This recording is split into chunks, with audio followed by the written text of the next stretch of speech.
So we're going to start the future of tokenization.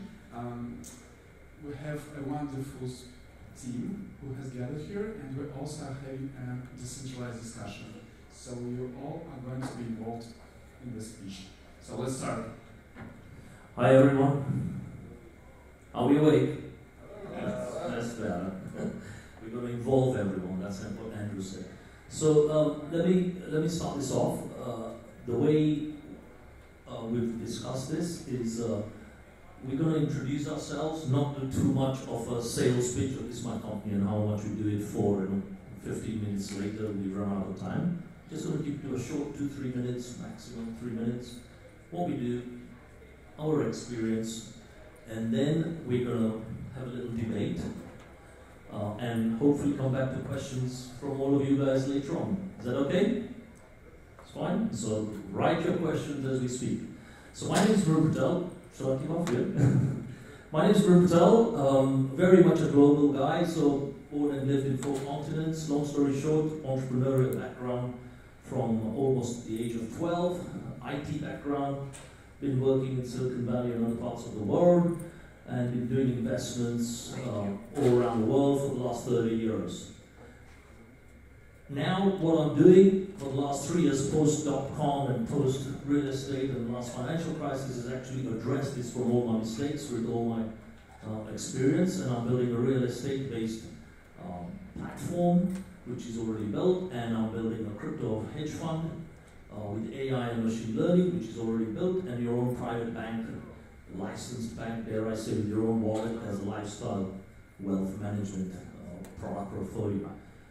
Been doing it for the last 2 years, and been seeing a lot of investments. I also invest in a lot of cryptos and all the rest of it, ICOs, other traditional businesses, and I have a view about where this world is going and why it's going, so we'll debate about that later.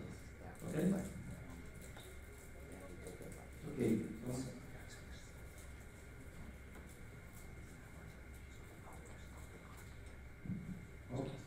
Can you hear me? Okay. So my name is Dmitry Shreyev. I'm also a global guy. I live in Slovenia since last 20 years. Before that I was in Russia and in Germany. So currently I'm a partner in a small venture fund called Future Technology Capital. We invest in US and primarily Russian startups, seed and early stage. I also own a company here in Slovenia. We're doing blockchain solutions from MVPs to products, different ones. Good teams in Russia and Ukraine. And one of the reasons why I'm here, I'm also chief scientist of a project which is called CoArt. It's based out of Lithuania with a distributed team in Estonia, Russia, here in the Bay Area. And we work in the fine art space and try to open fine art market to retail investors and to provide some liquidity for this market, especially for big pieces, to create infrastructure and what's more important, some whole ecosystem around this kind of tokenized investment. Hi, my name is Monica Profit. I'm the founder and CEO of Rise Housing. My background is in real estate and art. My last company was called Starry Night Programs. It was an artist retreat center in New Mexico where we brought artists and writers in from throughout the world to create art, and then eventually grew more and more programs to then teach the business of art and continue to serve the creative class, essentially, in terms of how they can build sustainable models to continue to bring creative endeavors to the world and also have something where they can actually make some money. So we did exhibitions throughout the US and Europe, and that was pre-crypto, so I'd love to hear more about these art and crypto initiatives. I think that's a very interesting space, not just for asset tokenization of art itself, but also the utility space. And that's led me, of course, to talking with a lot of art galleries and initiatives that want to be tokenizing in different ways. So I'm also a crypto investor. But Rise Housing is securitizing real estate in the multifamily space. So for me, I see that we're not going to get the best bang for our buck out of crypto until we see mass adoption. So it's not as sexy and fun to talk about the fundamentals, but that's been my focus, the small end user, and bringing them in to get more and more massive adoption. So looking for opportunities, engaged opportunities where the small increment investor is the target, and that kind of financial literacy is built into the process. So that's my background. We have a distributed team throughout the US and Europe, and I'm excited for a healthy debate on the future of what tokens are going to do to our global economy. I'm Alan Fish. Company that runs called Operant AI. We use AI to optimize debt recovery for banks and collection agencies across North America. Also a fintech mentor, an angel investor in the blockchain space. Been doing that for about 3 years and advise and I'm part of some companies that are tokenizing assets and think that in order for the space to really scale, this is one of the more interesting areas that is really going to be happening in the next few years. Excited to debate and see on this panel where things can go from here. Hi, my name is Sandeep Pichu. I'm one of the partners at Phoenix Ventures. I have a background in distributed systems and computer science. So a few years ago, I read the Satoshi paper and like a lot of you got excited about the tech and ended up 5 years ago, back then it wasn't even called crypto, ended up leading investments into BitPay and Zapple. BitPay, as you guys know, some of you might know, is a leading Bitcoin processor, and Zapple is institutional custody for Bitcoin. And over the past year or so, I've been kind of getting excited slowly, both by utility tokens as well as security tokens. So I'm excited to be here and discuss some of the things that I've been seeing. Thank you, guys. So one of the things that I'm sure which is on everyone's minds is that, especially the last 6 months, hasn't been that kind in this space. And people are, in my view, a bit ICO'd out, for want of better words, and they've seen a lot of bloodbath out there. Where do we see, or where the tokenization side goes to make, in my view, the old school, people can't look, feel, see, touch these things, and where do we see this thing going to make A, the investor feel safe, and B, the technology evolve as well, because we don't want to stifle technology. Whoever wants to take that.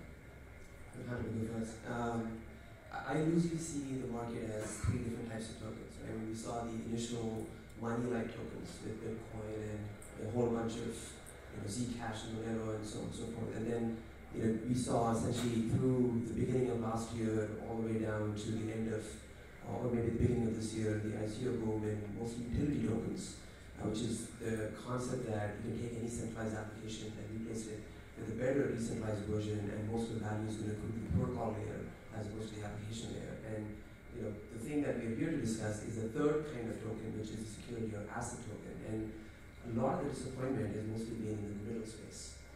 Sure, the Bitcoin prices have fallen and the Ethereum prices have fallen since the peak and so on and so forth, but mostly the cryptocurrency folks are very happy. I think the utility token folks are not that happy these days with all the shenanigans that have happened with some of the scams and so on and so forth. And then we're talking about an entirely different asset class, which is tokenizing the real world in some way. So I don't think there is nearly as much fatigue or sort of bearishness when it comes to this third class of tokens, from what I see at least. But it's also very, very early.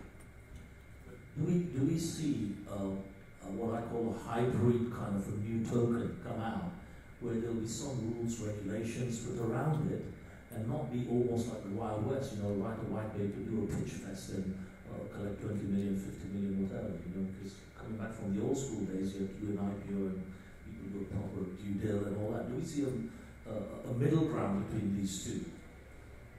Well, for me, tokenization of real estate is very much of a security token. And actually, in the US, there are proper way to do that. There are things like Regulation 8 plus, and you can do almost, well, you can do up to 50 million crowd sale. And that's unrestricted stock after that. You can put it on exchange if you want. If you want to pay NASDAQ fees, you can put your stock on NASDAQ. Otherwise, put it on OTC. So for me, it's perfect. But that's just clearly security tokens. Whilst there are a lot of people who have a technology play, one can debate that they're still giving something back to the investor. Is that counted as a security, or is it counted as however they hide it based on the jurisdictions they put the fundraise company? Do you think that even the normal tech play guys should be security? There is already third class token. State of Wyoming said that It's business security, not commodity. So they recognize it as a third completely new class of assets. And maybe some other states are going to recognize it as well. Do we think that the government is stifling some of this innovation and be putting some fear out there? Because listening to Tim earlier on, I don't know how many of you were there in Tim's speech. How many were you there? Yeah, okay. So, Tim said something that really was exactly what I've been saying, right? A lot of the government sometimes have a lot of fear, and then you find the big boys, like I shouldn't name them, but you know who they are, who says, oh, we kind of never take off, it's a scam, and the Buffetts and Damians, etc., right? Do you think these are the people who are stifling A, innovation, and B, putting more regulation because they are out of their comfort zone or investment zone now? Do you think that's one of the reasons why some of this legislation and future of token isn't taking off as well as it should?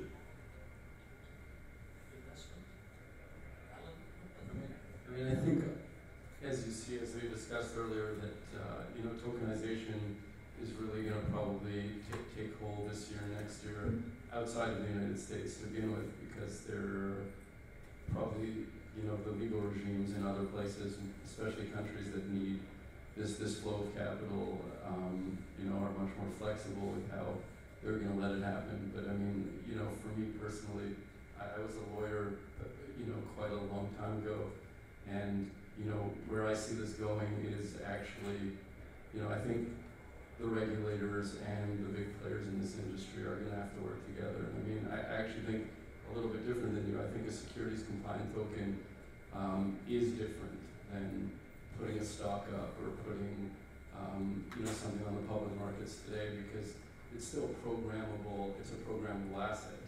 You'll be able to keep track of how many shares are out, who owns what, where it came from. You'll be able to track the entire process there. I think it adds a lot of value, and frankly, it removes a lot of costs in the middle. I mean, there's a ton of people working at these big banks who have all these back office type jobs who, quite a few of these jobs will be at risk. Which is what I'm saying, that's the fear, right? Yeah. Because people are creating some of this fear so they don't get their pension plans. Government banks, classic places, REITs. Yeah, and then if you go higher, there's also private equity guys. You may take out a job in some respect and lower down, which is also a group that certainly can put up more fighting when there's legislation, lobby more, etc. You covered a lot of what I was going to say, actually. I always go back to the small increment investor and the way that regulation has, historically been formulated to be protective in this sense, right? Because we see that real problems happen not when there's a correction of a few percentage points at the top, but when the people really have to literally tighten their belts because it hits them where it hurts, they don't have that extra room. And that's where, protective regulation has had its place only after major catastrophes, of course.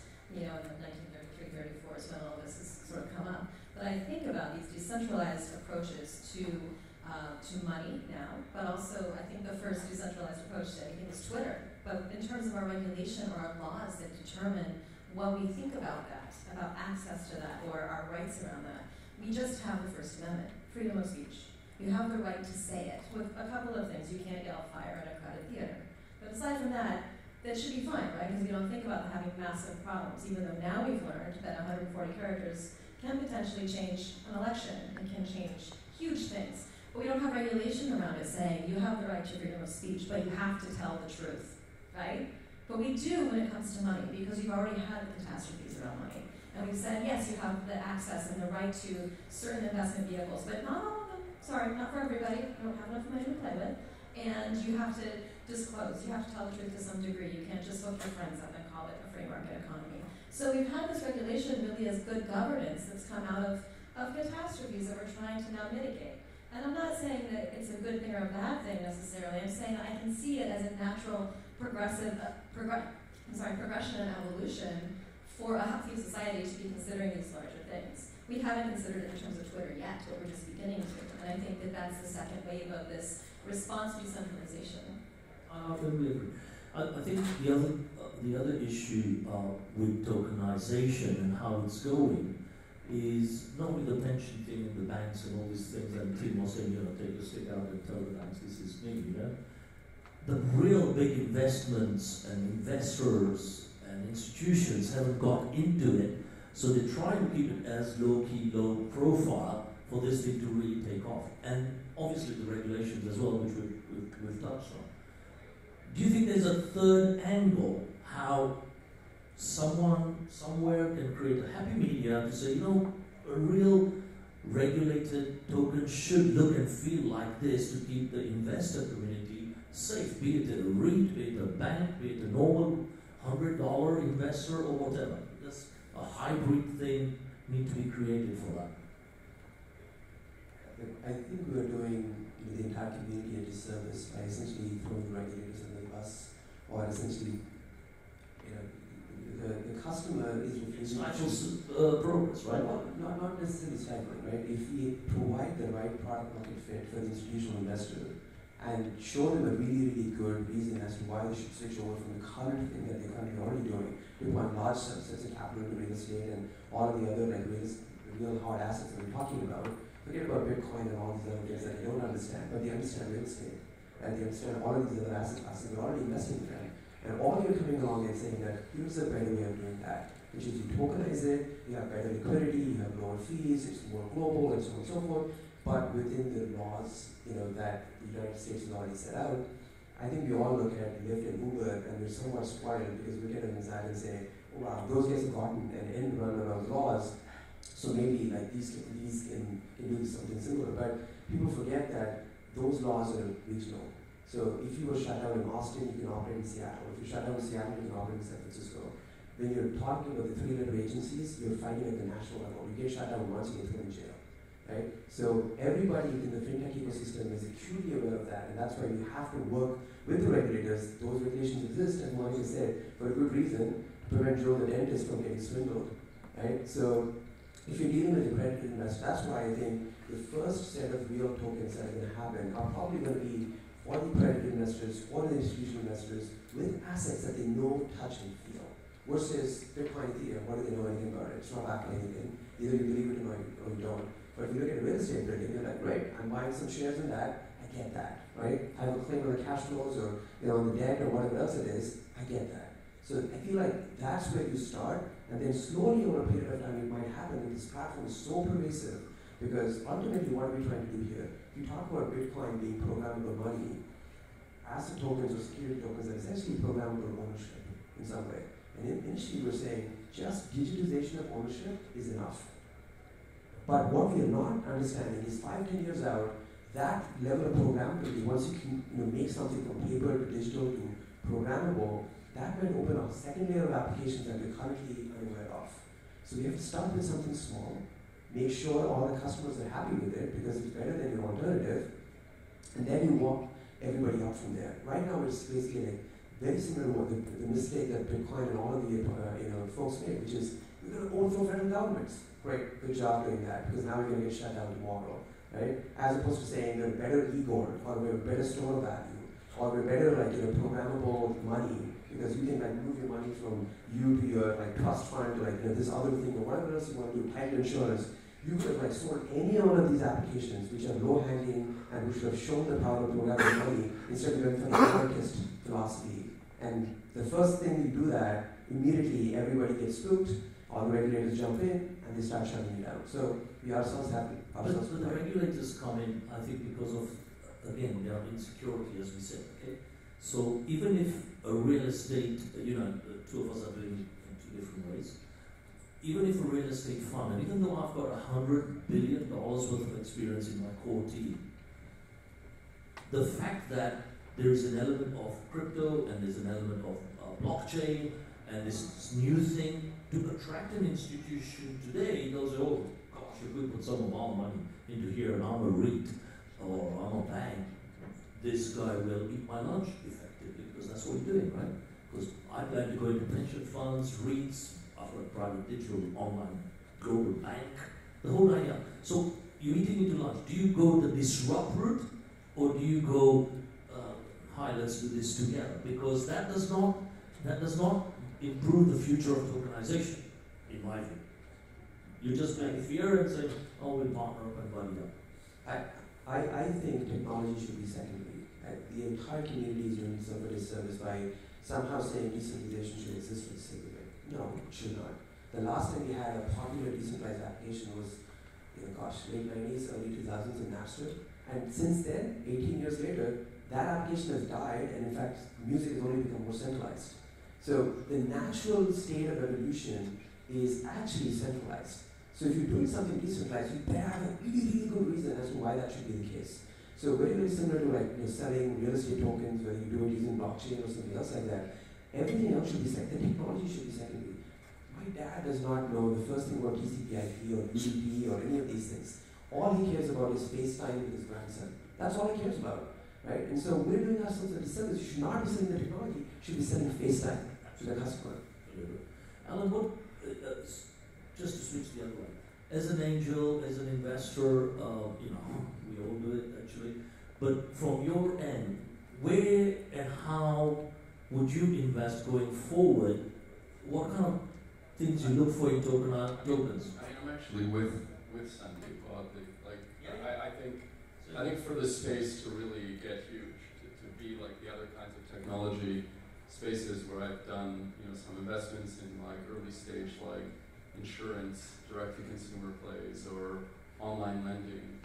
I think you can't. This country has the biggest pot of gold at the end of the day for to grow industries, and particularly the state is where the impetus of global venture capital is.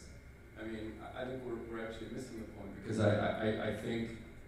I personally think in the next year or two there will be equity compliant tokens, and I know about Canada. I know that the Toronto Venture Exchange, for example, is going to have things going with equity compliant tokens where they're actually going to list things. And I personally think if you do it the right way in the United States, real estate, for example, is a pretty easy asset class to understand. And I think it's going to happen here. I think it's a matter that there's a big distinction between an equity compliant token and a utility token. And then even a utility token falsely characterized as a utility token that really is an equity token.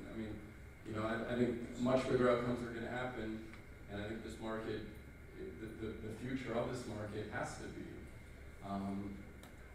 getting in line with some of the regulation. And I personally think they've said things that indicate that maybe the U.S. will be a little bit slower than everyone else, but I think it's going the right way, and I think it shouldn't be feared. I think it's good that top venture capitalists and individuals who are respected by the SEC, etc. Speaking to them are they're the right people to really lead this effort to do it the right way, because it's going to be a much bigger play.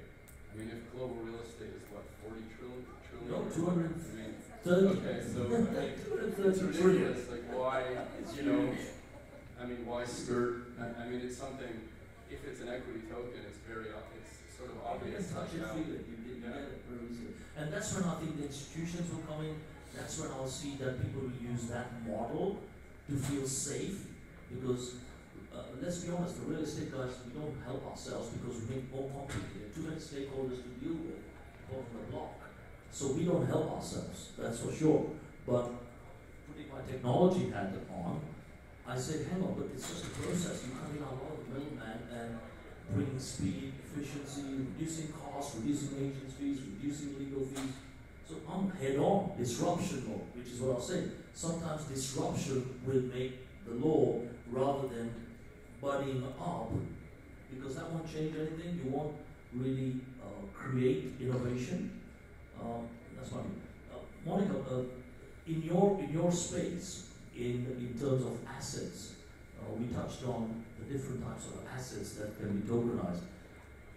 Do you know, and you've touched on art and real estate and things like that, but where else do you think you could use tokenization or some form of token ICO or security token to do this?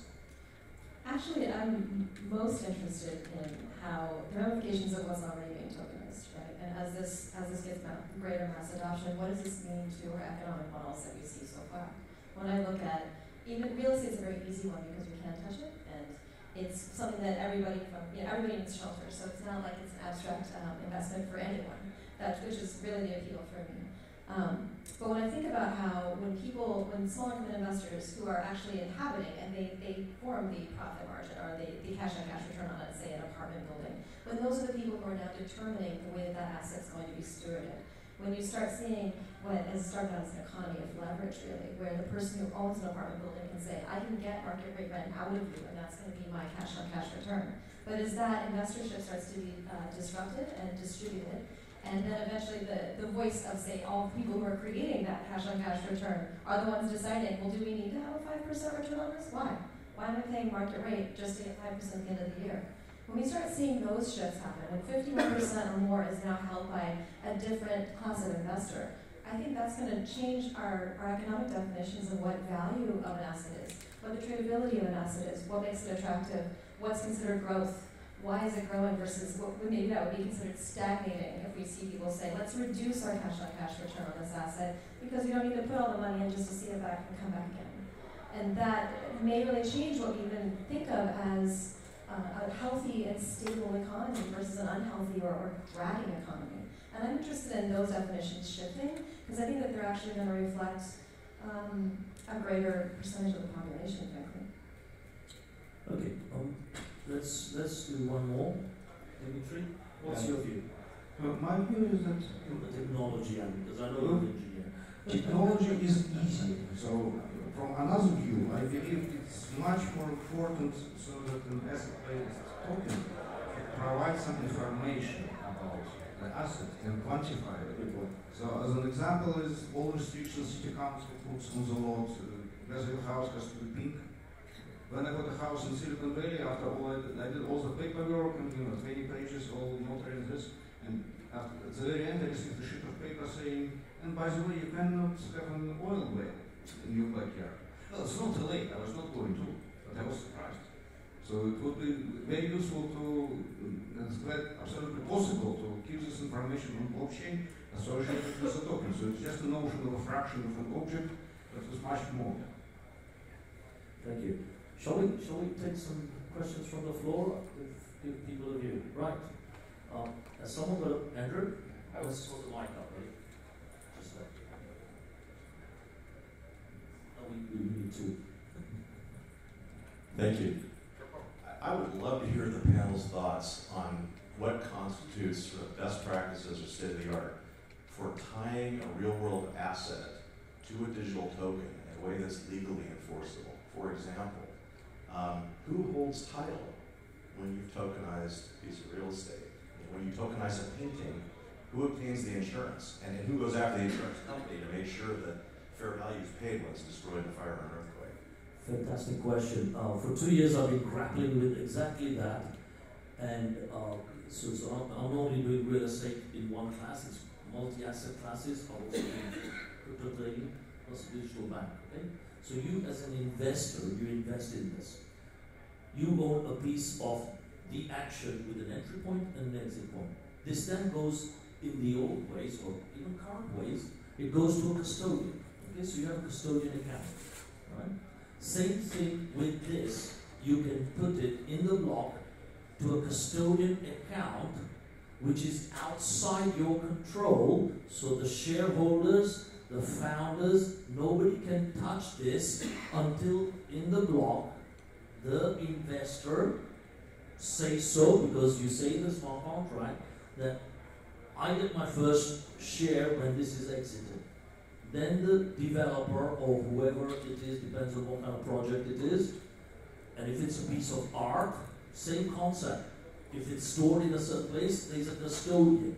They will not release this, you own a piece of it, just like how you have the diamond and the gold vaults, where you don't actually own the gold. You own the certificate, you say, I own X tons, X grams or whatever of gold.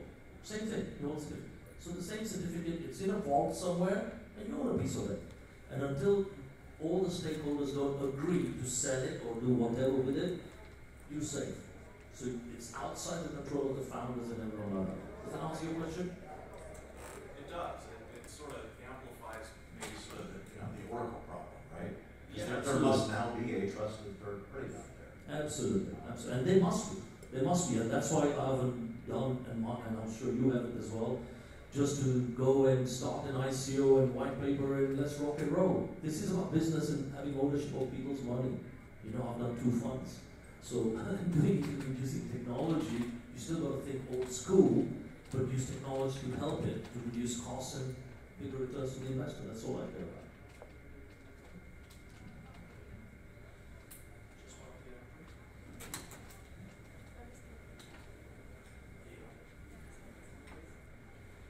Just to follow up on that question, it seems like there's 2 different ways of looking at real estate.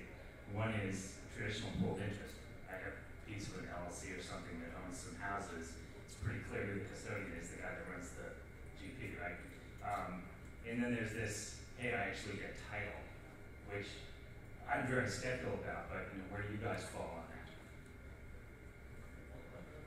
Title is a part of what goes into the custodial agreement. So if it's a leveraged asset, in the case of real estate, the title is actually something the bank has first position on, right? And so that's already, you already know that you're buying a second position leveraged piece. If there was no debt on it and there was a title, it would still have to be in the custodial agreement. So it's not something that you just get title to because you buy a portion. The title is a part of the asset that's in the financial management of it is part of the custodial agreement. That's all there. What I think is an interesting kind of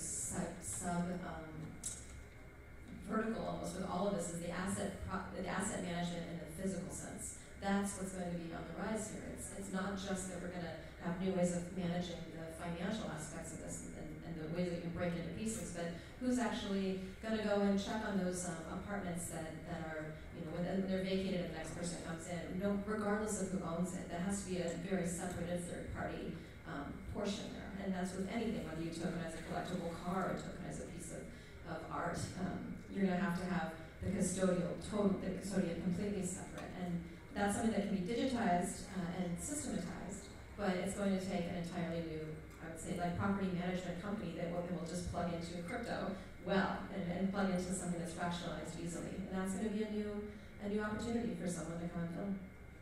Okay. There's one at the back then. Yeah, just to follow up.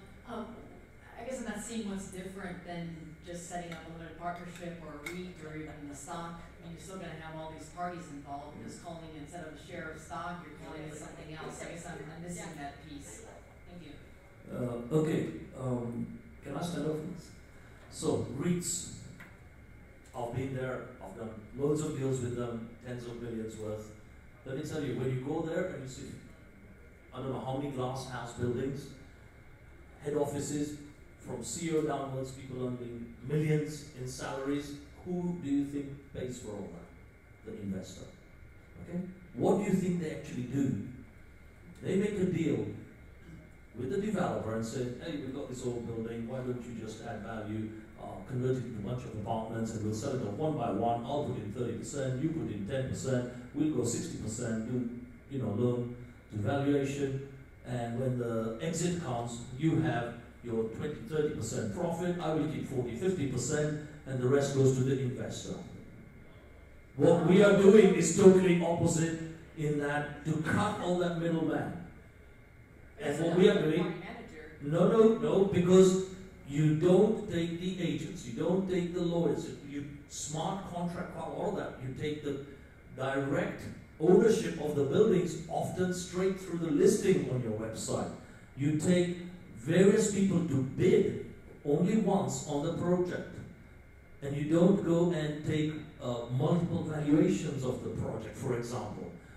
Because again, these are cost, and cost. You do one professional valuation, you take the whole gamut of buy-sell contracts and you digitize it, and you put it on software.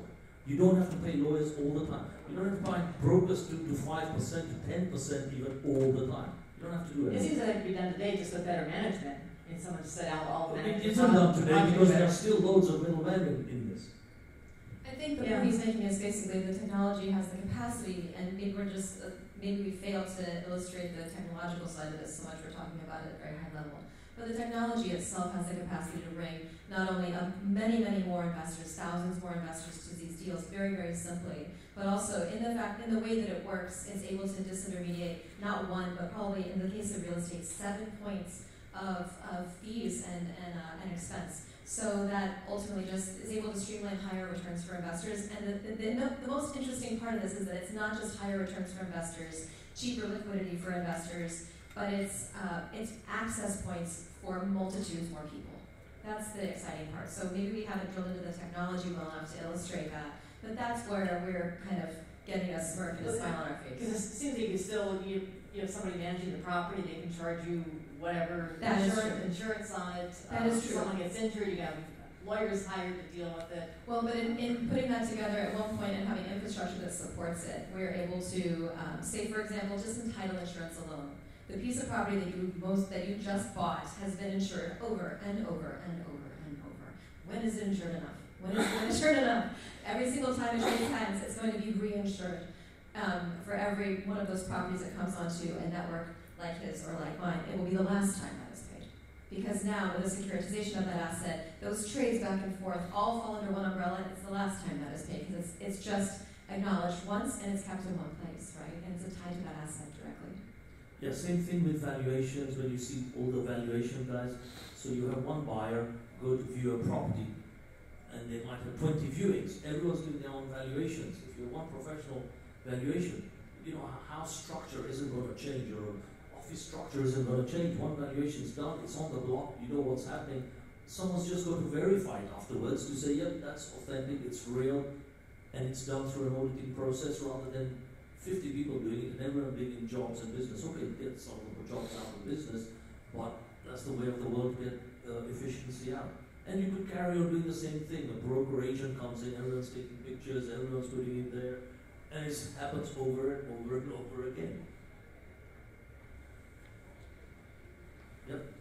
Yeah, so just thinking along these same lines, I can see that tokenization takes away certain transactional friction.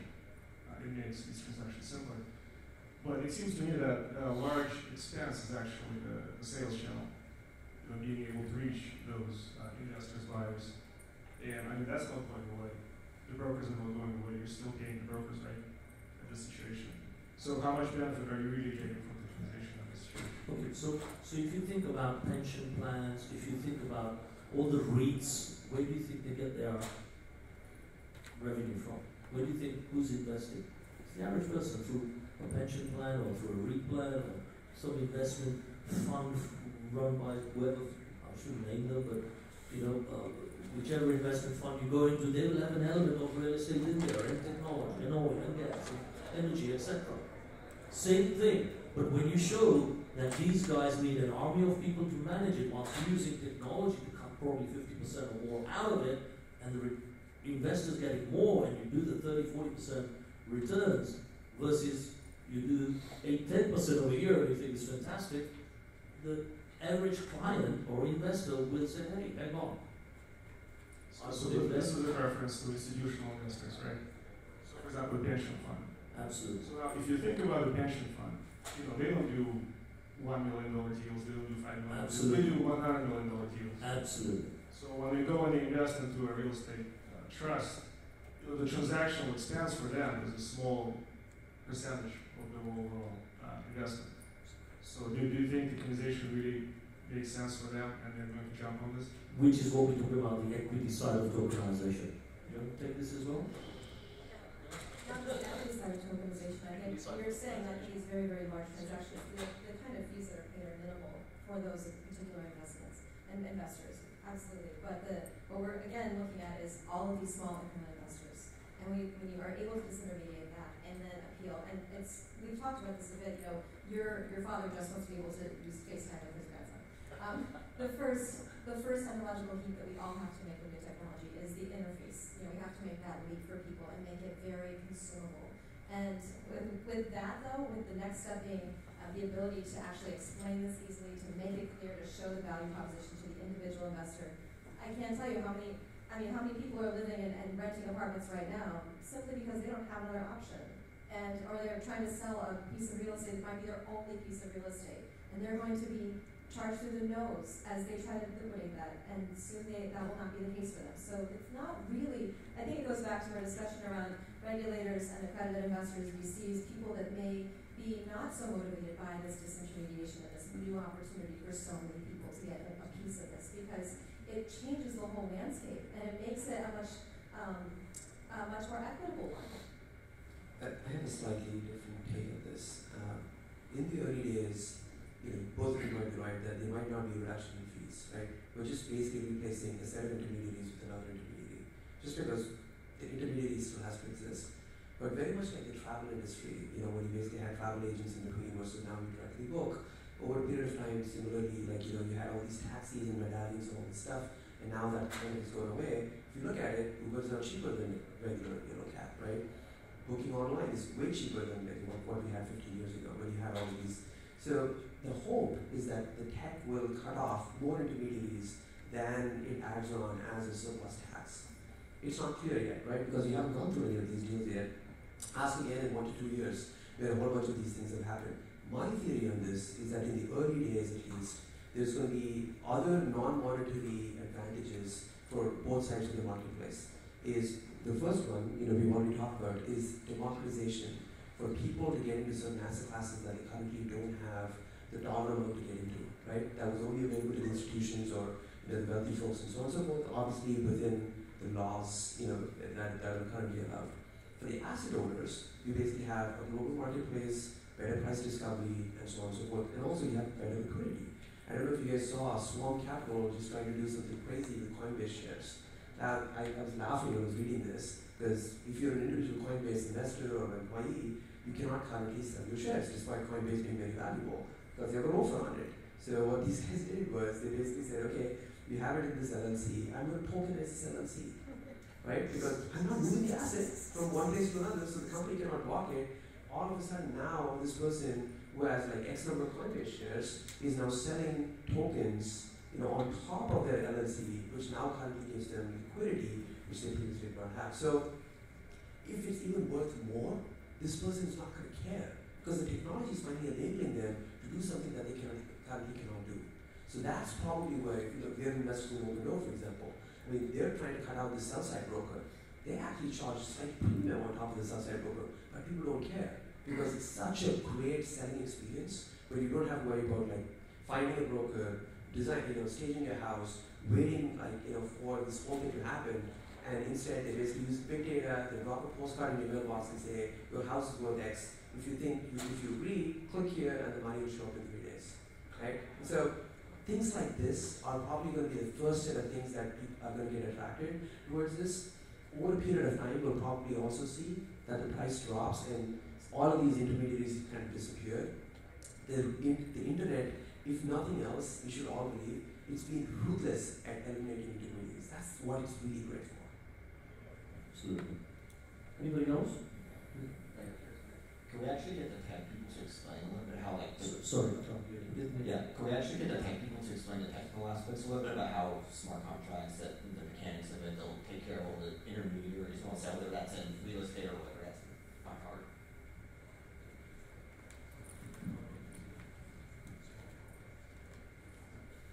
Well, actually, I don't like them those smart contracts. Just a piece of code. Yeah.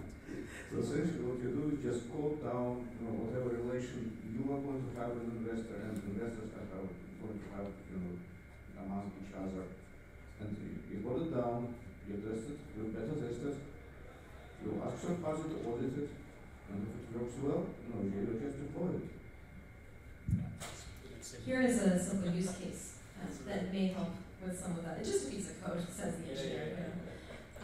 So I think all of us at some point in college or whatever, we rented an apartment and we gave our deposit to our landlord, and depending on the type of landlord and where we lived, we either thought we were going to get it back or we knew it would be disputed, it was gone.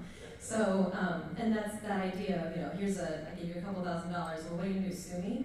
When your landlord says, I'm not going to give it back, what, sue me? Because it's not, there's not an equal access to enforceability of a contract. Your contract to get that back essentially was, it's worth as much as you have money to lawyer up and make it enforceable. With a smart contract, things like escrow can become actually democratized and available for anybody, no matter how much money they have to enforce something. They're no longer going to have to get a lawyer to back up a contract of that sort. And again, that does come back to the point that the woman in the back was making about adding an intermediary. And how this could just be another way of adding, not really disintermediating too many things and having someone to manage that sort of thing. But if you have an asset that's tokenized, now you have a property management person who is in the position of a loyalty to the entity, not just to the one landlord, right? So they have to then go and say, oh, there's a broken light, there's not a broken light. This all has to actually be understood from a more equitable place. It's not a loyalty to one individual who's a centralized owner of that property. And the smart contract itself can hold that deposit, not just like in the yesteryear when it goes straight to your landlord. He says he puts it in escrow, he says he's going to give it back, and he says, go ahead and sue me, and you can't, you move on, you lose the money. Now it can go into an escrow account that's actually released automatically, and it doesn't go to anyone until it's approved by the third party who's the property management. That's something that a smart contract can really execute on very easily and very rapidly at scale. Yeah, I mean, just to add to that, thanks, I said something earlier about another example of smart contract where the investor gets his money out first. Okay? But if you think about it, if you put your money in a REIT or a pension fund or all that, they get the money out first, they divvy up how they want, no one will know how to get it. With you, now, because of blockchain and smart contracts,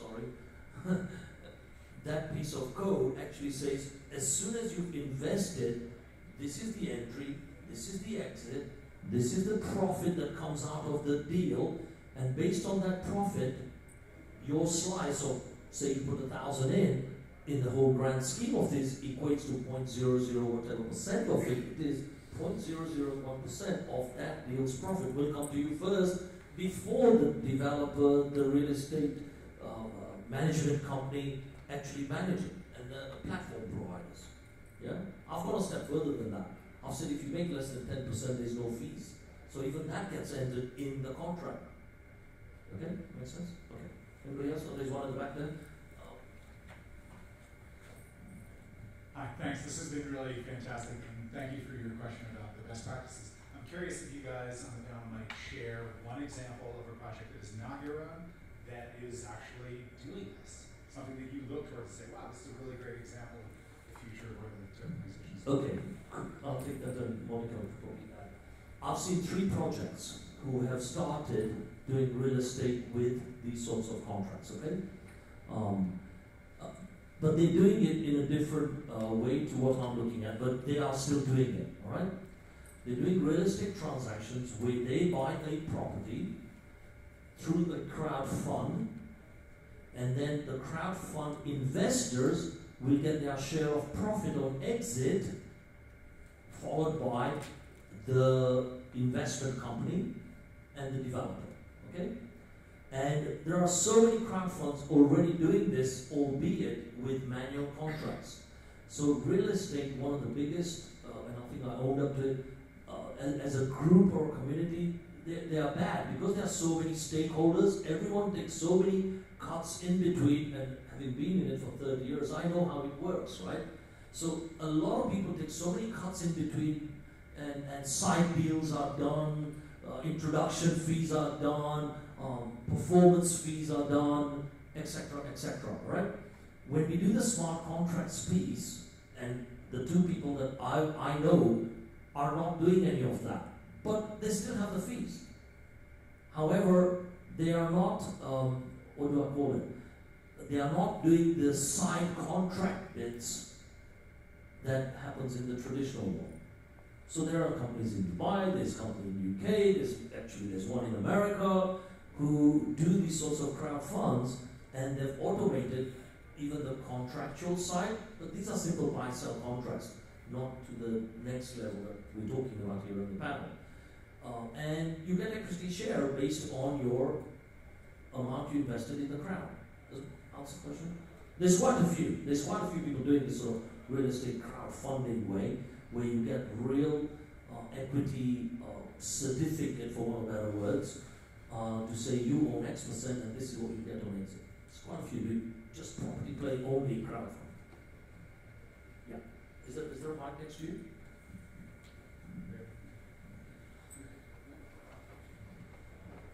So if a real estate tokenization project is a security, then it needs to have offering documents, Reg A, etc. Right? Absolutely, I fully agree. Okay? So, what kind of a developer would want to tokenize his assets, even if he's having to spend $20,000 or $100,000 for the security offerings, when he can even if he goes to get hard money, it's a 10%. 10 points, that's at closing, as opposed to $70,000 before they can even market. What kind of asset holder wants to tokenize their property? Okay, I mean, I don't live in America first, but I can answer it in a So I guess the follow-up question is, if any of that's true, then are we getting high-quality assets to tokenize, or is it just marginal assets and desperate asset holders that are going to try to tokenize as sort of a desperate attempt to get capital? You're absolutely correct, and that's a fantastic question, right? So the way I look at it, I'm not based in America with the Reg A's and D's and all that, okay? But let me tell you how I see it and how I'm implementing it, okay? We produce a fund, a licensed fund, and in that licensed fund, all the regulations based on your KYC and AMLs are done.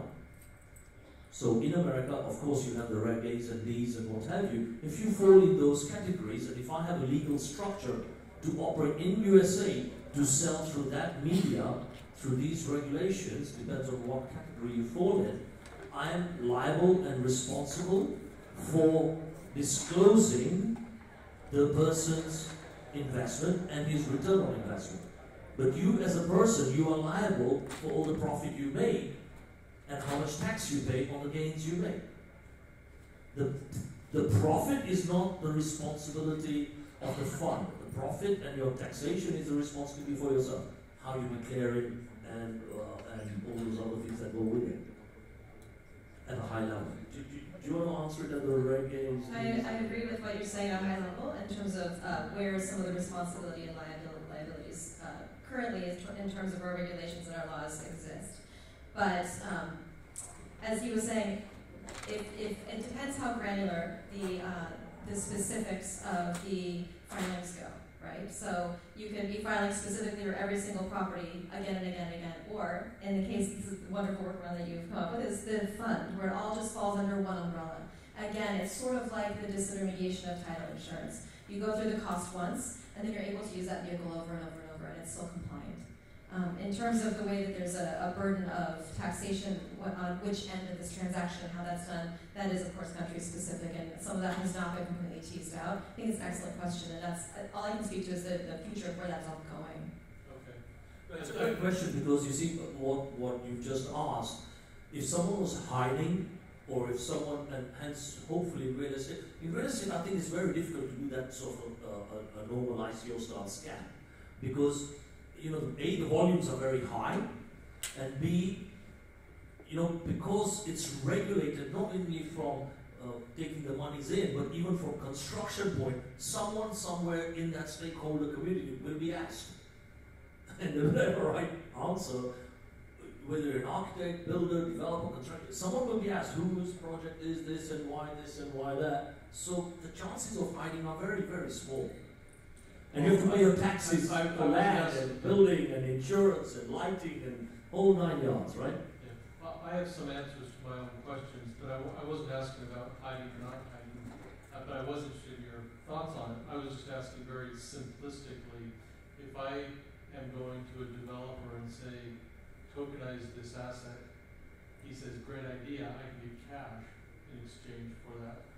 And then I have to say, okay, now pay this lawyer $75,000 to get us some paperwork, and then go to a crowdfunding portal or some way to fund that, as opposed to just going to hard money to say, I'd like a loan, and they charge ridiculous 10 points out of closing, but that seems to be a more attractive alternative to most developers than what we all like in the crowdfunding context.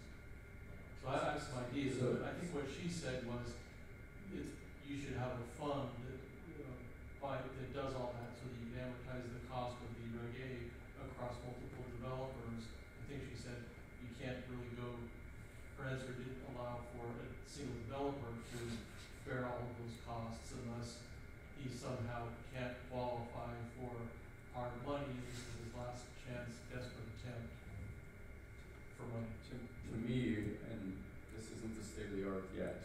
what's happening in the next couple of years. Like there's a few sites, and I think these guys are in the same space. The guys right in front of you. There's sites like Polymath and Harbor right now. It's like some of the guys that started PayPal, and everything you just said is going to be programmed into the token. So you won't have to pay a lawyer 70 grand because it'll already be verified by legal bodies and the regulatory body, and that literally every single step that you have to do for Reg D or any of the other regs will be in the token, and it'll be automated and it'll be verified. So you won't have to pay that. Now, are we there yet? To my knowledge, we're not there yet, but it's being thought about and built into these systems. I would think within a year and a half that there will be equity compliant tokens that will automatically already be verified, that if you fill in all you're supposed to do for Reg D, it'll basically double check. And yes, there may be a de minimis fee to a law firm that like literally they have to do like a double check, but it'll ask for you to ingest all the data that's needed to be able to verify whether you've crossed your T's or dotted your I's, and it'll be built into the technology. I think that's what's sort of missing in a lot of explanations. And I've been in tech for 10 years, but I'm a business guy, not a tech guy. And what's amazing to me about these equity compliant tokens is that they're also programmable equity, and they're also really the legal aspect are also going to be programmable in it. And it's like any tech, it's going to take a while to get really good at this, but that cost you're talking about is going to be eliminated pretty quickly. So the theory then is that the regulation, the requirement of an offering, which is regulates only $50 million. That programmable, that program can only apply for up to $50 million worth, and it'll know. Unless right. And so then you've still got the issue of it being programmed either up to $50 million, or the regulations changing, which won't be in 2 years, or it being a public offering, or a Reg B offering, I guess, right? That's to right. be of unlimited capacity. That's right, and it'll flag it when it's. When it say, reaches hey, out. you're beyond this. It'll flag it. Like it's not there yet, but this is the magic of it. Future of Tokenization. Which is once it works, that'll be pretty amazing. Yeah. Till it does. What you Yeah, said I mean, makes I'm just going to total comment sense. here. The lawyers are kind of making it up as they go along, which increases the price like 10x. Everything should be programmed in except the disclosures, essentially the marketing that you do, which is your disclosure. And the other stuff is going to get added out, but right now it is very expensive, you're right. I love the fact that you guys are all skeptical and not buying any of this, which I think is absolutely the right approach. Absolutely the right approach. Because in the early days, I think it's going to be all very expensive, and there's going to be adverse selection with all kinds of challenges that everyone's facing. One of the things that will happen is subsidization, very, very similar to what happened in every tech era. There's going to be some venture money or something in there which basically goes into the first 10 developers to say, okay, this is going to be more expensive, but you know what, you're not going to need any of this. I'm going to need this just to create this marketplace. Or they'll go to the buyers and they'll say, okay guys, you currently don't have any access to this asset class. And what are your other alternatives? Like you're going to get X% here, you're going to get Y% here. It's a really phenomenal rate of return. You're going to take a haircut on this in order to get on this particular asset class, and you have to like bear all these extra expenses. So all of these things are going to happen in the first couple of years before like this utopian, programmatic, thing is ever going to kick in. Well, another aspect, I think, you can look at it from a different direction, and you essentially just selling one liquid asset. So technically, you wouldn't be expecting a liquidity premium on top of this. So one of the things you should consider is the expense of doing this is it covered by liquidity premium that you're going to get from selling the current allocation. That's what I'm saying. So you're basically, you're underwriting something else in this form as a buyer. So you might be willing to take a lower rate of return, and essentially some of these costs of all this back-end stuff is essentially passed on to the buyer. So the seller, from the seller point of view, that's how you limit adverse selection is it has to be the exact same alternative, or even cheaper ideally, compared to what they get in any other form of, hey, here's what I want to do, I want to raise money for X. And if the answer is like it's more expensive, he's going to be like, get out of here. In software, there's also a concept of software reuse. So hopefully, as this is moving along, we're developing this. A lot of this will be reused over and over again. In my fund, so at least 20% of the fund is going to be used exactly for that purpose. So we're going to build a lot of the contractual side of things built in and take a haircut, for want of better words, for obvious reasons. Because the small percentage you charge later on, we take a 5-year view to say we'll make it over 5 years. But first, take a haircut, take it out of your own pockets, and create that infrastructure so you can reuse it and not charge up front and say it will be X% of the deal for doing ABC or whatever it is, which is uncompetitive. So we actually build it and buy all the technology that's really required to make it happen before people are going to actually do the transactions. So you've got to do that because it's very new, as the guys are saying. It's very new. Someone's going to take the hit. So it's got to be the VC or the angels or the founders, which certainly my case we've been doing. So the founders have to do that. You can't be doing the white paper and go and collect and hopefully dream that you will be able to implement it. You've got to show something, you know. It's this one is right that what we're seeing in the VC community with these tokenized funds is the managers are making a killing. Yeah, and it's very sad. And it's very sad. The buyers. So very sad. That's the phase we're in. Any other questions, guys? Because we've got time for one more, I think. One in the far corner. Yeah, well, very, very informational. Actually, my background, I work with a lot of indigenous tribes, sovereign nations. You know, they own a lot of real estate. They have a lot of casino now. They also have big time into cannabis. So I work with them, and their only problem is they don't have access. They don't want to deal with United States dollar because according to the reservations and law and rules, they actually cannot work a lot with that. So how do you go about tokenizing their assets, their classes? What assets? Their existing family assets? What do you mean? Family assets worth a couple of 100,000 hectares, national parks. So are you talking about land? I'm talking about land, water, and things like that. So how can we go about that? What Okay, can I advise them? Okay, so if it's land, I can address that directly with some experience. So I did something like this in Bucharest, but without the tokenization side. So went to the government and a family house, and they own 500 hectares or something, if I remember right now. And what you did was you said, I will give you X cents per year for leasing this land, and you do an option contract. You then sell the land for building a golf course and a hotel, okay? And then the commercial guys come in and put the money, you charge them a lease on that, and the investor who then put his initial seed money, he gets a return on his investment. Is that kind of like answer your question? Yeah, but how can we blockchain or Okay, so again, blockchain. Okay, so guys, not everything is blockchain, okay? We must understand that. Blockchain is not the nirvana for everything, alright? So something is about you doing a deal which is creative. You will never be able to do creative deals on blockchain AI, for one of better words, right? Or machine learning blockchain. So that doesn't exist today, and I can't see it happening in the next 2-3 years. So some of it's down to experience, how you cut those sorts of deals, and yes, you will have to manual contracts. But those are one-off deals. Thank you. Especially when you're in the thousands of hectares, right? But I'd love to hear about that project, by the way. What happens is, I also work with the Hawaiian Kingdom. Hawaiian Kingdom again. Hawaiian to me. So the thing is, there's a big controversy going on. Whom does this land belong? Because the volcanoes, I think, no? For the Big Island, but there's a lot of dole plantation. It's like a big political issue, dole provinces, the Crusoe, all those.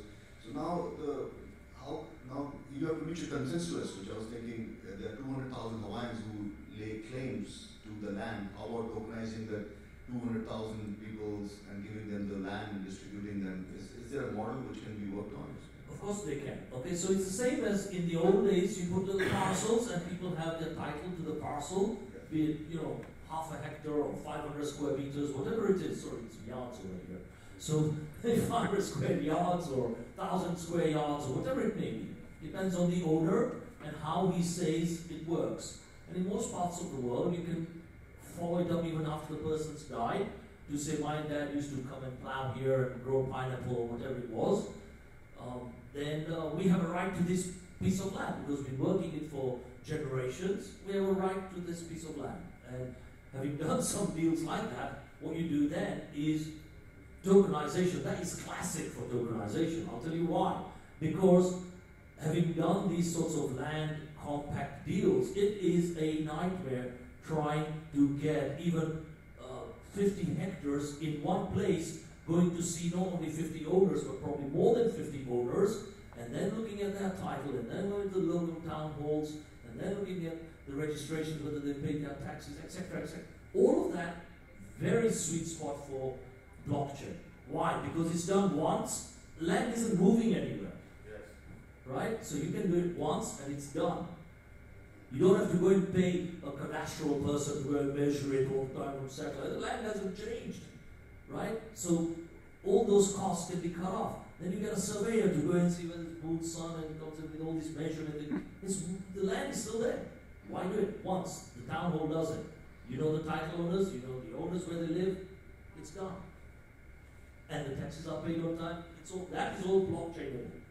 Yeah, to build an ecosystem because there's sizable community in all this, what is it? But that can only be done with governments. In my view, if a government wants to save, and I think we started it right at the beginning, if they want to cover their pensions, sorry to say it like that, and they want to sit there and not do anything, they won't make that shit happen, sorry. Alright? Because it does them out of a job. Alright?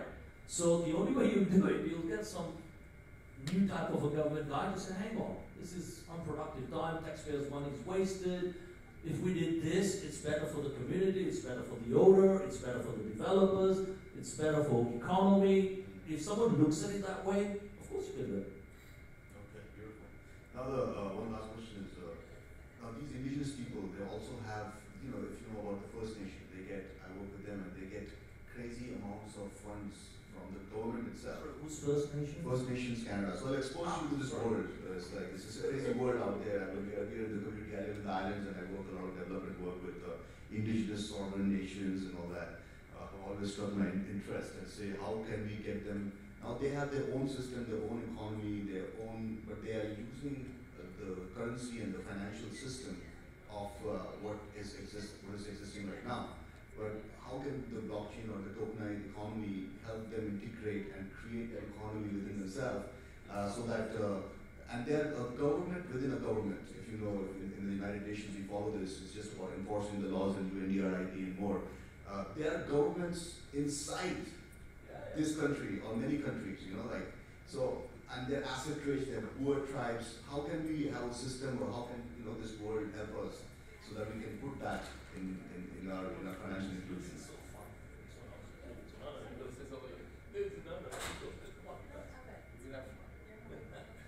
Okay, sorry, you're chickening out because they're in America, I'm the foreigner, I can come and say shit about this place, right? Sorry? I said same here. Okay, I'm from Kenya, I just UK. got my reservations and I'm protected. There you go, well done, same here, I'm protected. So, again, coming back to it, everything you've said, I could not agree with it more. Why did I do what I'm doing? Because I want to use the disrupt model. Because sometimes with governments, you go there and say, doesn't this make sense? Does it make sense? It should be good. And some countries, by the way, are already doing land titles on the block, okay? So that's already happening. And some countries have already, and being also a resident there, are also doing what I call the whole of the government on the block, if possible. Okay, Dubai, if you know about it. All right. So what's happening there, for example, and it's a classic. I was supposed to go and speak in Moscow the other day, right? And because of the pressure with Britain and Moscow and UK and these guys here, you guys here, they said, sorry, our policy is 10 days, 15 days, you can't go. I don't emergency visas, it's written here, 3 days I can get emergency visa. Just think of the pain, all they've got to do. And I was applying for Bucharest at the time. British citizen applying for Bucharest, it just threw them. Now, if my stuff was on the block between all the governments and they shared it, why do you have to do that? Why do you have to go in the line and check yourself? Yeah, that's me. Yeah, what you coming here for? It's written there. You know me, right?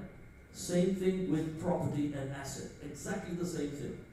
All those stakeholders, if the government works together, from the town planners to the land registration people, to the builders, to the owners, if they're dead, their children, things like that, it's going to all be put on the block, right? But my view, until the government doesn't take a firm stance, you get a disruptor to come in and do it, and then it'll be a hard sell to the government to say, you know, this is good for the community, this is good for the community. And maybe 5 years' time, you might get the government to jump on it. I know that system very well because in my tech days in Sun Microsystems, I worked and I ran the whole of the public sector business for 15 years. So believe me, I know the government guys how they think. And having been on the board, I used to tell the land registry people, which is where you go and put all your titles and all that. I said, why are you doing it so many times for so many people? The owner said, all this, when the land is the same, the building is the same, everything's the same. Why don't you digitize all this? This was 20-something years ago, right? Eventually, they spent the money and digitized it. Half of their staff went. There was a big uproar. That bastard Maru Patel's come here and got lost his own job. You understand? So it's like, whether you're Canada, Hawaii, US, wherever, unless someone takes a hard stance at this, and the government, I mean, it won't happen. If you get a disruptor, be it from the valley or wherever it is, if you get a disruptor coming in, you'll be squashed. They'll throw SEC laws, they'll throw that law, and then you'll get some other people coming in and throw rubbish at you, and it's difficult. Unfortunately, there's no real answer. It's very difficult. And I don't want to get into a Trump discussion either. I don't live here. Does that answer your question, bud? Yeah. Ladies and gentlemen, it was a fantastic discussion. It was very detailed and very structured. So let's applause to our speakers. Thank you very much.